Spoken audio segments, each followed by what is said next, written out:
আসসালামু আলাইকুম। আজকে এই যে গত কয়দিন আগের বীজ উঠে গেছে ইনশাল্লাহ।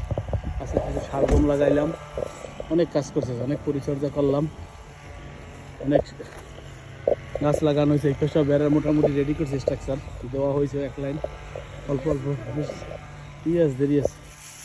এই যে আরেকজন আসছে এখন, তার কাজ হলো শুধু ধন্যবাদ উঠানো।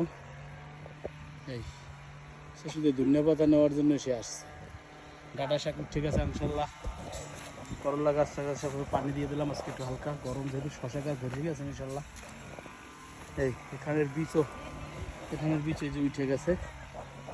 এই আজকে এইটা রেডি করছি ইনশাল্লাহ। তো দেখা যায় এখন আল্লাহ বর্ষা। তবে প্রতিদিনই টুকটাক কিছু করতে চাই, কিন্তু সময়ের জন্য পারতেছি না। হ্যাঁ, ওইতেই হবে। হেলেনের কাজ হলো শুধু আছে আমার সবজি নেওয়া। শুক্রিয়া।